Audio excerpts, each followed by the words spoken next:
I guess that we are live. So, first of all, I wanted to thank you, everyone who are joining us today. Today, we are going to discuss a topic that has been, going on for a while, but despite all the talk, the adoption of omnichannel has been surprisingly low. So, yes, today we are going to talk about omnichannel in retail. And I'm so glad that our guest today is Łukasz Słoniewski, CEO at OmniV, a company delivering behavioral and emotional loyalty faster and more efficiently with a dedicated MarTech integration as a service platform. And Łukasz has 16 years of experience in global loyalty projects and has shaped some of the world's largest loyalty programs in retail for brands like Adidas, Auchan, and Costa Coffee. Hi, Łukasz. It's great to have you here. Hi, thanks for having me. It's a great pleasure. Absolutely. So, also, the cool thing about today's webinar is actually the fact that it has been developed with our audience, with our community. And I wanted to start with a shout out to Renato, Anya, Carol, and Mike, who shared their worst and best omnichannel loyalty experiences on LinkedIn. Also, I will share a link to this post so that everyone who is listening, you can join the conversation and just jump into the discussion on LinkedIn as well. One of the questions that we have asked was actually the question about the worst omnichannel experience that you've had so far. And here are some of the quotes. So let me just, read out aloud a few of the answers. So, for example, it goes like this: point of sale, not accepting digital loyalty identifier. The second one was call center, not syncing with web. So, in fact, it was about speaking to a person who doesn't have the most recent update. When trying to solve a problem, it made it extra painful. Another quote: the problem is that very few retailers in any sector can deliver true omnichannel experiences. They are digitally biased and fail to connect with with the shop floor. So, Łukasz, uh, does it sound familiar? Yeah, we have it everywhere. Uh, I personally also have the same situations all the time. My favorite example of awful omni-channel experience is like every time I sign up for a newsletter and I got promised some kind of a discount, but it always turns out that the discount is only available in the e-commerce when making a new order. So I cannot just go to the store and use the discount that I just got. While it doesn't make sense because like I signed up for a brand's newsletter, not for the e-commerce newsletter. So why cannot I just use it in a standard store? So this keeps happening, and also the statistics proves that. Like if we look at the whole market, only 11% of total organizations are admitting that they have a perfectly implemented omni-channel strategy. 11%. So what about the rest of 90? They don't. Yeah, this is incredible. Actually, that this adoption number is so low, and I really liked your example with the newsletter because, like, yeah, we don't actually interact with with an email, right? We want to interact with the brand. So this is actually what you want to do when you subscribe, let's say. So perhaps you could explain the difference between multi-channel and omni-channel, because I believe that it is totally like 101, but very often I've been hearing like people discussing omni-channel, but actually from a perspective of having multiple communication channels. So if you could actually explain the difference between these two.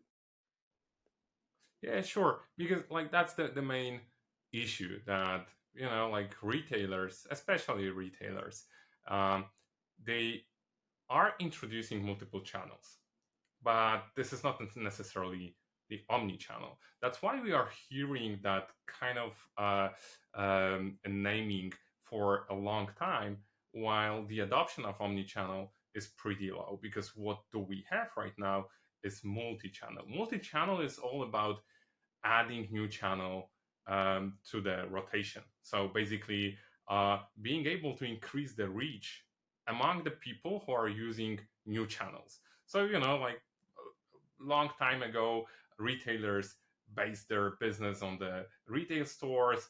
Then they had to add e-commerce because the internet was growing. The e-commerce was growing, especially during the pandemics. A lot of retailers that hesitated to introduce the e-commerce, they had to.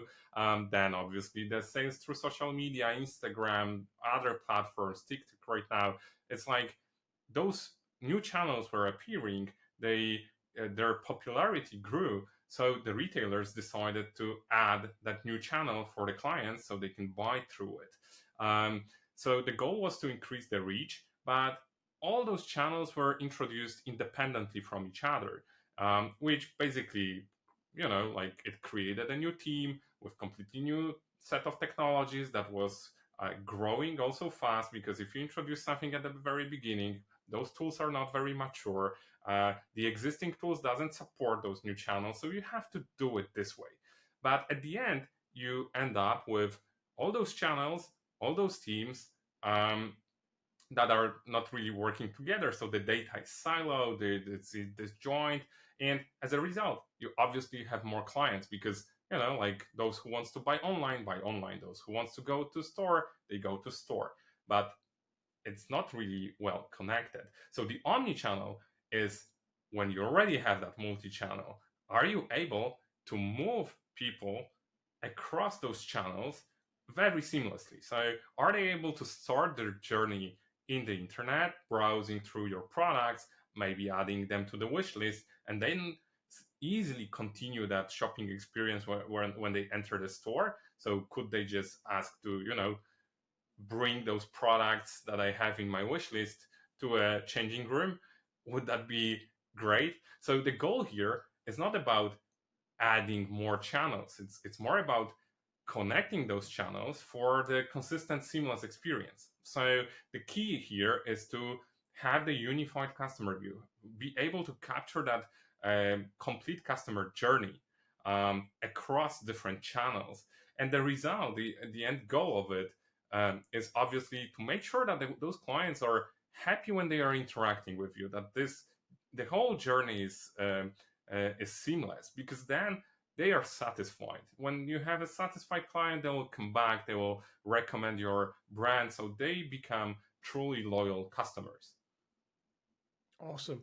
Thank you so much for explaining that, because now, as you've said, is like it seems now pretty obvious that multi-channel is about reach, is about being available through different channels, and omni-channel is about customer experience. So it's actually how you can maneuver, let's say, through all those little interactions, right? And what is the overall experience with the brand?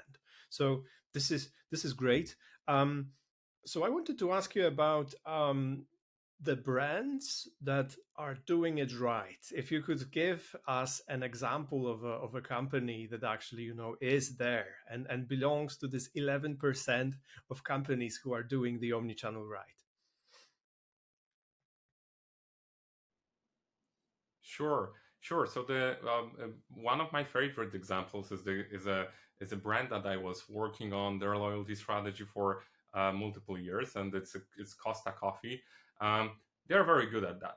Their loyalty proposition is very good. Their loyalty scheme is very good, but also the whole omnichannel experience is perfect, because like if I want to buy a coffee, I can start buying it while still commuting. Like I'm going to the office, I'm in the metro, I can start my order to save my time. So I already have everything in my app. I have my history, I have my favorite drinks, I can just redo my order, I can see what benefits do I have, I can use my benefits, I can use my points, I can see what special offers are there for me as a loyal client with a specific history of interactions. But then when I order, I can pay directly in the phone and then just enter the coffee shop and just pick up my coffee, which instead of standing in the line during the peak hours it could take me like 15 or 20 minutes, so I don't have that time. So this is like a perfect experience, like I get my rewards, I get my time, like I'm very happy. So like this is a perfect combination of starting online, ending in the physical locations, having my favorite coffee in my hand. And like, do you have Yeah, any kind of absolutely. your favorite? Yeah, I mean, I know that Sephora is one of those brands who actually they have introduced a loyalty program that is truly omni-channel. So you could basically start your let's say shopping experience on the website, then go through the app, and then when you finally arrive in the physical location and at the point of sale, you still are visible, right, to the brand, and then you can continue, you can carry on your experience. I also know that this program integrates social media really well, so actually you can see the products, interact with the community. So I like it a lot. But probably something that I like about it the most is the way that the brand offers you choice. So to my mind, at least, like omni-channel is also like about like giving the customer, the member, choice of like interacting with a brand in a way they would like to. And also when it comes to earning points, like you can earn points and then, for example, like decide to transfer your points towards like a charity, right, of your choice. So still, I think that this is how the brand would like to shape the customer experience and actually allow their customers to choose the way how they would like to interact with the brand and with the world. So this is an example that I really, really like. Yeah, Sephora is great at the overall omni-channel, like how they connect the digital and physical spaces is outstanding. I love like how they build a community, like how many people are engaged. Like they have around 80% of their transactions done with by loyalty program members. That's tremendous. But then if you think about the whole journey, that you can try cosmetics, which is not like the most obvious product to try online, with all the augmented reality that they have, and the other way around, you just enter the store, but you use your phone a lot. Like you can scan any product, see, maybe not here to the clerk that maybe have some provision out of those products, maybe they are representative of that brand, like you might not be super trustful. But if you check the community opinion, you have like thousands of people who use that product and give you the opinion, like you could feel more confident about buying or choosing that product. So that's great, and that, like, you don't have to do a lot, you don't need to go outside of the Sephora's app to find for those opinions. That's a perfect experience. Absolutely, absolutely. Thanks for giving those examples. So at least our viewers have two brands to be inspired by, to go and check out. So definitely Costa Coffee and Sephora. They're like shout out to these brands for sure. And now maybe if we could just like go back to the basics a bit, because I'm still like thinking about the 90% of companies who struggle. So if you could perhaps explain the benefits of omnichannel, so if we could like view it like from those two different perspectives. One is from the perspective of customers, and then from the perspective of the company, right? So what are the benefits of omnichannel? Yeah, so basically, for customers, the biggest benefit is that your customer journey is basically faster.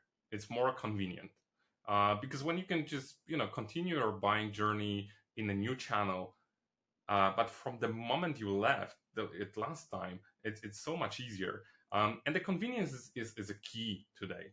It's one of the main factors of building customer loyalty. Um, there is a research done recently by Eurostat and Visa. It's called Loyalty Redefined 2024. And it actually checked with people who are loyalty enthusiasts what is the most important element for them. Obviously the rewards are very important, but 55% of those loyalty enthusiasts they believe that the most influential loyalty feature is to make the shopping process more convenient. This is strong. So that's number one, like making it easier. Then the second one is definitely that you're constantly recognized as a loyalty program member, as a valuable client. Um, like you get your potential benefits. They are assigned to you. Your status is always accepted. It's always available. So it means that you feel appreciated. You feel rewarded at every step of your journey. No matter the channel, it's like the worst thing that you could do is to recognize someone's status, in a physical location, but don't recognize it online, or the other way around, which happens a lot because it's so much easier to track people's behavior in a digital space, but it's so difficult to do it in the physical space. So we very often have those inconsistencies between the channels, and that's very important with the omni-channel to achieve the same level of recognition, appreciation, benefits in all of those channels. And the third biggest benefit of that kind of like omni-channel strategy for the customer is that your experience could be personalized, and that means that you're going to feel the value in sharing the data and continuing that relationship with this retailer. Because if you feel that um, those previous behaviors, those previous interactions are taken into account, so your value, your preferences, your history of transactions is taken into account when building the offering for you, when designing your customer journey, that's very powerful. And like there are also numbers that proves that. Boston Consulting Group made a research that says that if the shopping experience is highly personalized, the customers are 110% more likely to add extra items to the basket, and they are 40% more likely to spend more than they actually planned before they started the transaction. Okay, yeah, I mean, totally, that makes sense. I can imagine those 3 points that you have mentioned, right? They already like shape a totally different experience than, let's say, this typical multi-channel that we have discussed previously. So to me, at least, like, intuitively, I absolutely get this idea, and I'm also definitely one of those customers who appreciate, a definitely like a different level of convenience, especially when I actually decide, when I consent, when I give my data, and now I know that it's precious. So guys, if you do have my data, at least do something with it, right? Like make my life easier, make my experience like um definitely like better. So thank you for explaining this angle. And now when we think about the companies, what would be the benefit of omnichannel for the company? Uh, yeah, so basically, it's also pretty straightforward because um, uh, achieving omnichannel is definitely not something very simple, but definitely it brings a lot of value. And the most direct impact is on the bottom line. It's on the sales and revenue. According to a study made by Forrester, the companies that excel in customer experience, they grow revenues 5 times faster on average than their competitors. So it's actually worth trying. Customers are more likely to buy when they have multiple options, when they have multiple touch points to complete their purchase journey. So that's one thing, but we could say that's multi-channel. Uh, but they are also more likely to buy when they receive cross-sell, upsell opportunities based on their behavior. And so the personalization also plays a very pivotal role in that omni-channel strategy. But most importantly, they are more likely to buy again when they have a very positive and memorable shopping experience. So that's the benefit number one. The benefit number two is something that we all as loyalty professionals try to achieve. So that's the improved customer loyalty. We all know that the rewards program are a great way to boost customer loyalty, but let's be honest, it's just a tip of the iceberg. If you have weak products, tragic customer service, like a loyalty program is not going to help you. Um, No, not at all. so the real magic happens. Yeah, So the real magic happens when the customers feel valued and when they feel appreciated through the whole overall seamless experience. So think about it. Like when customers receive a shopping experience or a post-purchase service that feels as smooth as butter, they are hooked. So when the offers and recommendations are tailored to their needs and the context, um, no matter if they are shopping from their couch or they are on the go, this is like a cherry on the top. So a big part of that seamless experience is making sure that the customers they can easily access their rewards and incentives across all the channels. It's about providing seamless service and support that makes them feel like VIPs. Um, so when all those blocks are checked, customers are more likely to repeat the purchase. They are happy to recommend your brand to their friends, or even leave great reviews. So who doesn't want a good review?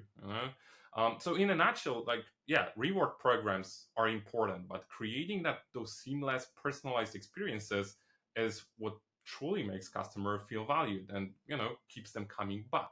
So that's a huge benefit out of that, building those seamless experiences.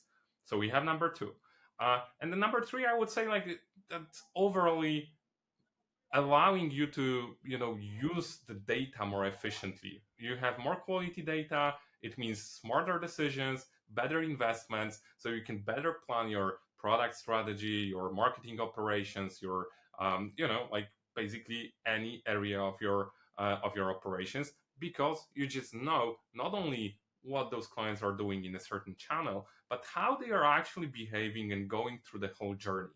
Understanding that gives you So, like a so huge what is power. actually, what are the challenges? Why it is so difficult for brands to deliver omnichannel in this case? Yeah, it should be an obvious choice to do it, but it's not like those retailers don't want to do that. It's just difficult because of the situation they are in. And if we're thinking about those challenges, there are two main groups of challenges that they face. So the first one is the people and organization of people within the company. The other one is the technology that they already have. Um, and both challenges or both groups of challenges have exactly the same reason. The channels have been added along the time. So they were not introduced at the same time. It wasn't like a well thought operation of building omni-channel or multi-channel organization. So they started with one channel, maybe then they added a new store format, then they added a new channel, and then because of that, um, a number of different teams were formulated. They are at a different stage of development. They have their own KPIs. They are responsible for sales in their own channel. So they're responsible for optimizing that experience in that channel. That's a very common thing. Um, then because it is structured this way, so they have their own goals to achieve. They are focusing obviously on the tools that will help them to achieve those goals. So they are focused on new fancy features, new capabilities, instead of the overall cooperation of different tool in the whole ecosystem, of different channel integration, of all of that. So that's natural. And then uh, the reality is that if they are looking for new tools, those tools are usually working great, but in a dedicated channel for which they were created.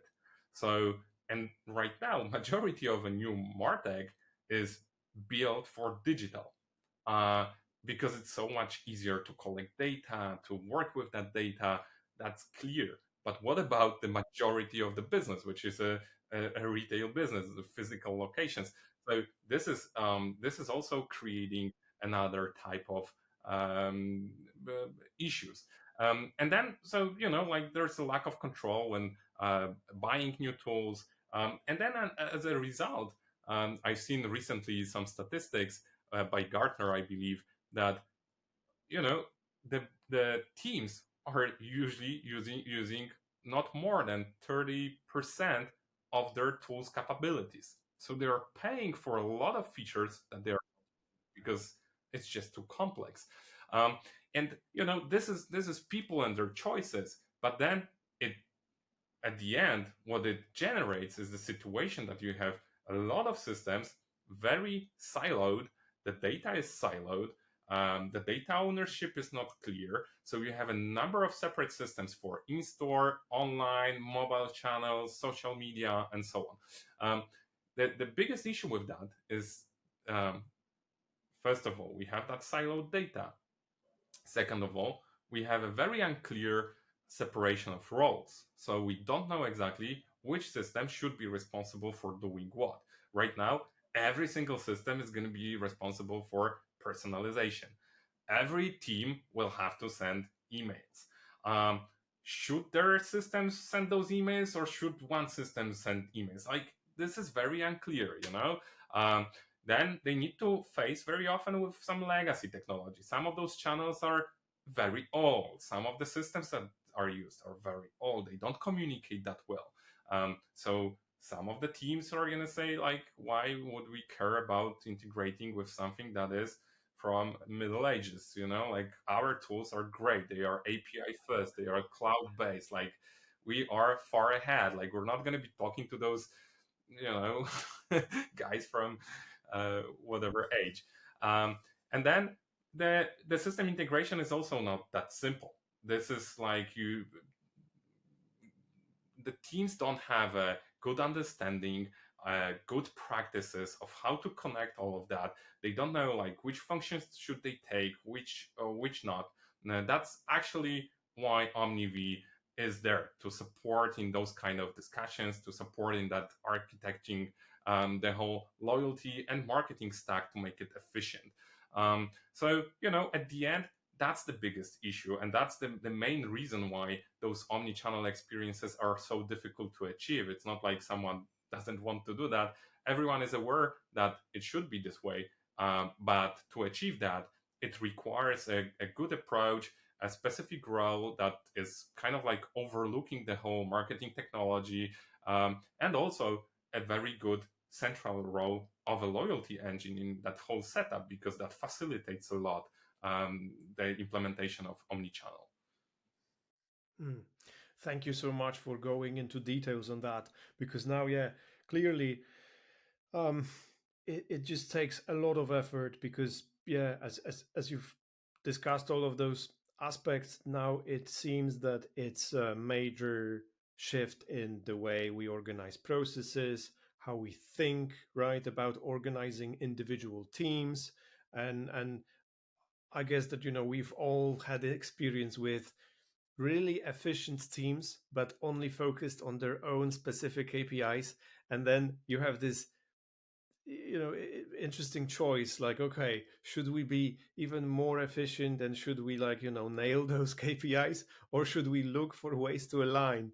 But then perhaps even, like, the problem with ownership might arise, right? And then it's not so clear. So thanks so much for explaining it. And now let's maybe just go through, mm, like, possible solutions. So from your experience, what could companies do to make it work? How could actually companies make those first steps towards omnichannel? hmm Yeah, omnichannel. It's like, after what we said, it sounds like very intimidating. It's like difficult to achieve, but it's not that much. It's like, with a proper strategy, with a proper thinking about it, it's just a couple of steps that you need to introduce, or a couple of assumptions that you need to involve in your architecture and marketing strategy, that should help you get there.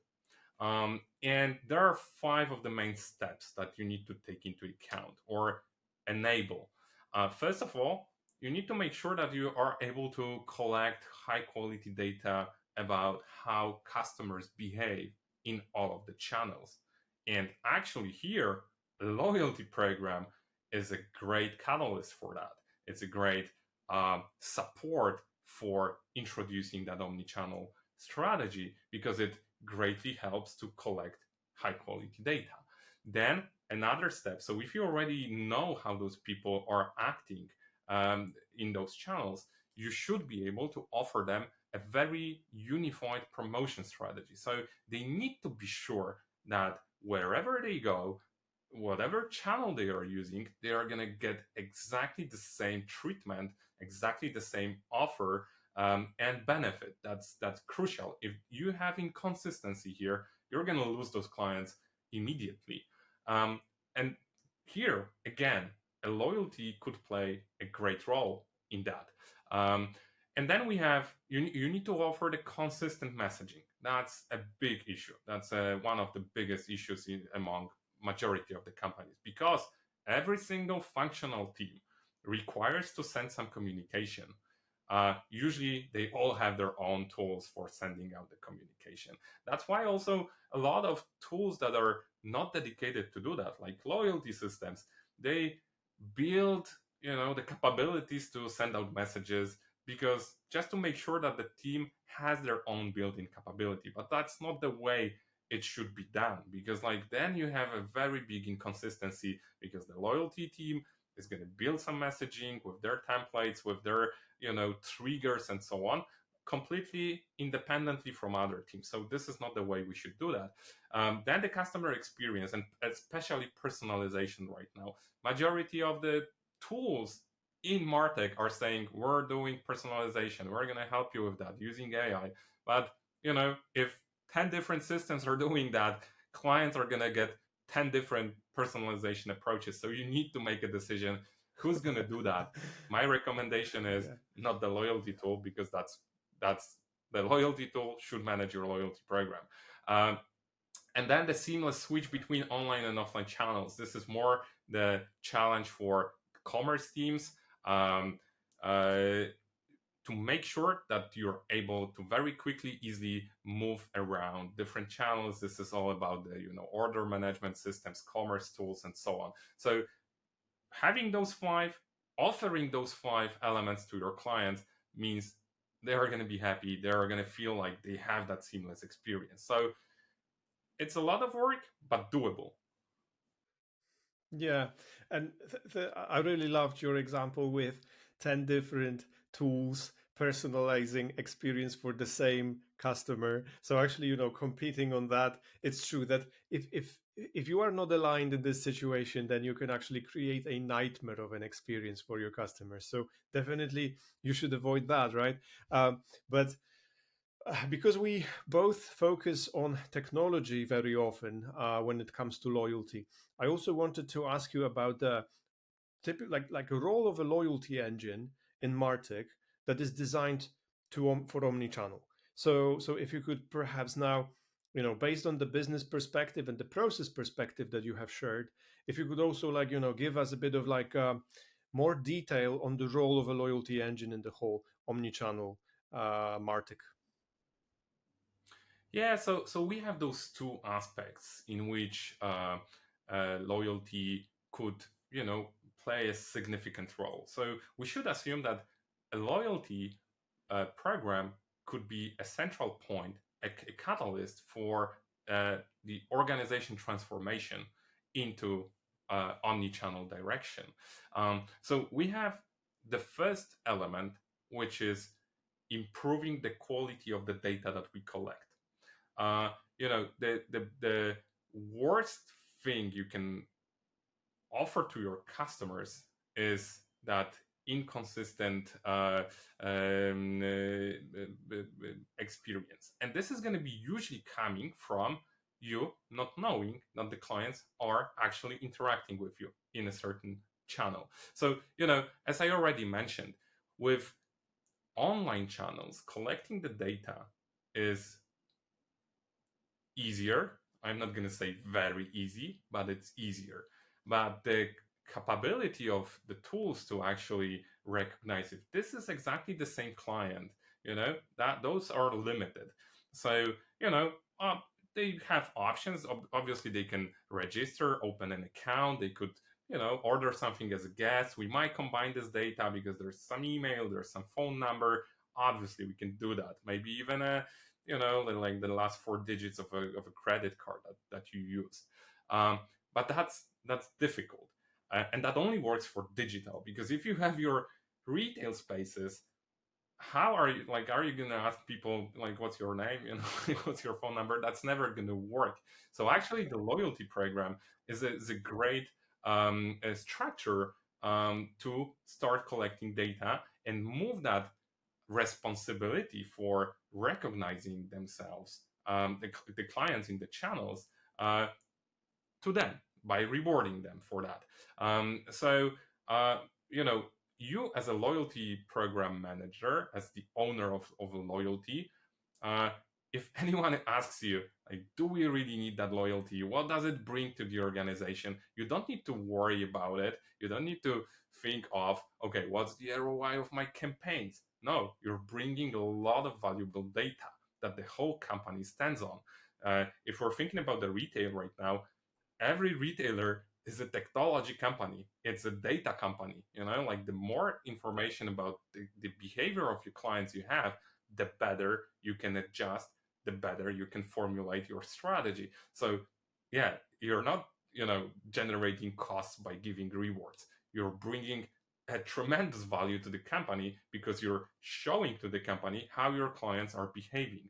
So this is only about tracking the clients. But let's remember that loyalty program is actually the best platform to start collecting zero party data, which is also like the highest value data.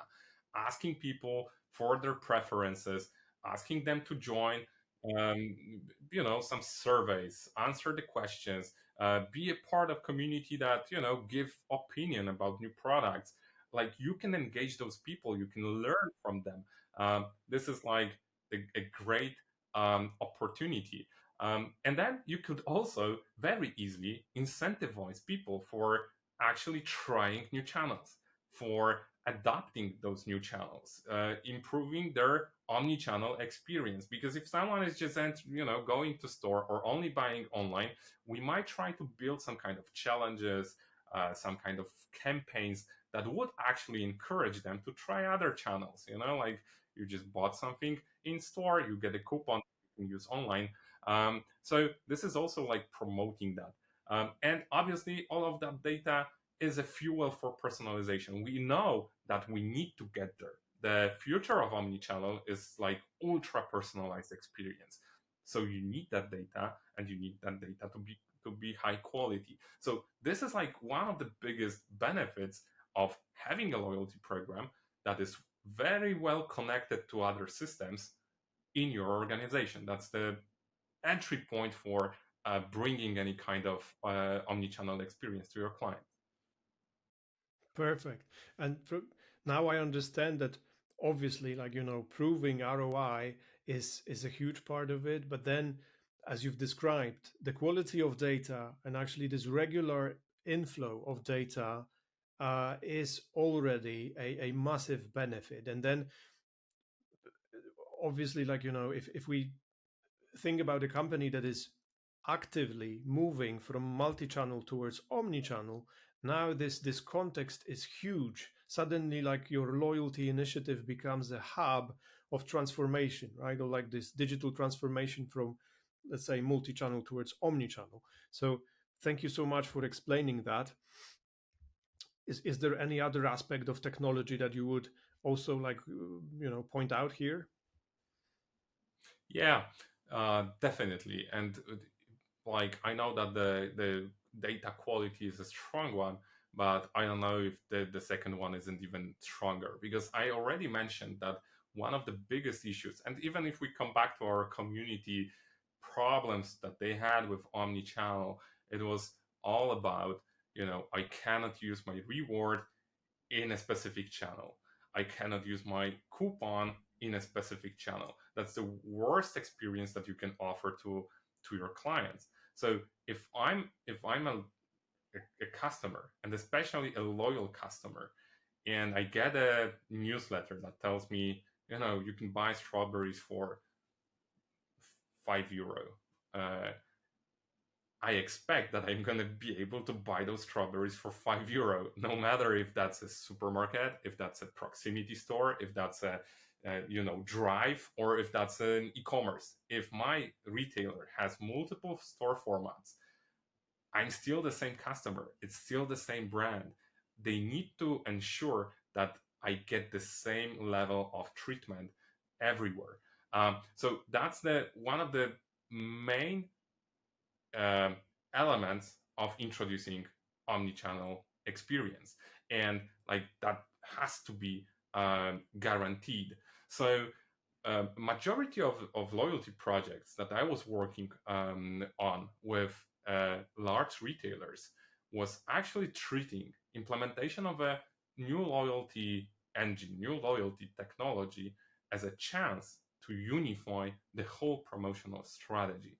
So because the loyalty engines are created and built in a way that they are actually getting all of the behaviors of people, they are analyzing that, and they are deciding what type of benefit we want to give, what type of incentive we want to give.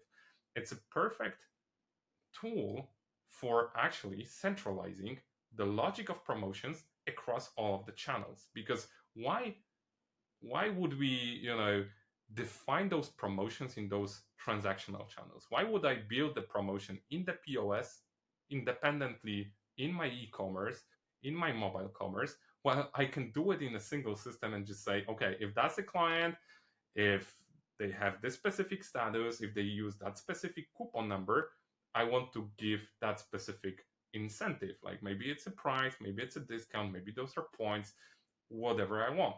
So this is actually, that means that we have, first of all, we're never going to make any mistake, because like it's one system that decides. So there's never going to be the situation that we've made a misconfiguration somewhere. um, we're going to save a lot of time, because instead of 5 different teams, 10 different teams, defining the campaigns in 10 different systems, someone needs to coordinate that. We need to plan, we need to understand. That takes a lot of time. Usually, those projects that I was involved in were able to reduce the time to set up such campaign from 2-3 weeks to 2-3 days. So we have a huge savings on that timing. And then it's so way easier to compare the metrics, calculate the ROI, compare the members and non-members, uh, uh, understand the impact of those campaigns on the overall behavior of the members and non-members. So from that perspective, using the loyalty engine as a central promotion engine is a very good idea, and that solves a huge problem that retailers face, and also strengthen the position of a loyalty program and loyalty team inside of the organization very much. Sure, sure. Okay. Wow. I mean, thank you. It's a lot of knowledge coming from experience, obviously. Um, I think that now, at this point, it's a perfect moment actually to park this conversation, because I think that we have like, discussed first of all, like the main differences between omni-channel and multi-channel. So I guess that this is clear at this point. And now, clearly, after what you've said, I can see that loyalty is a great opportunity. It's a great context for the companies who would like to go towards omni-channel and who would like to actually, align the processes, also choose the right technology, and yeah, go from this, multi-channel availability to the customer towards like a seamless single omni-channel experience. So Łukasz, thank you so much for sharing all the experience and the tips, the knowledge here. Thank you so much everyone for joining us today, and I just wanted to let you know that if you have any questions related to omni-channel retail experience, feel free to like just let us know. Just write all your questions, send it to us, and then we will definitely revise it with Łukasz and come back with either another piece of content or basically organize some maybe Q&A session answering the questions that you have at this point. So thank you so much. if there is anything else you would like to share with the audience before we wrap up, I think that now is the perfect moment. Absolutely. Thanks, Irek. As always, very good discussion. Yeah, I think that just make sure you as a loyalty professionals uh, don't be afraid to push that transformation to the omnichannel, to the side of omnichannel, because that's going to help you to achieve your loyalty goals. People are going to appreciate that the loyalty is going to be growing, and you have great tools and great opportunities to become actually a leader of that change in your organization, prove the value of the loyalty program and your loyalty technology inside of your company. Absolutely. Thank you so much. Thanks, everyone. Have a great day and see you soon at the next webinar.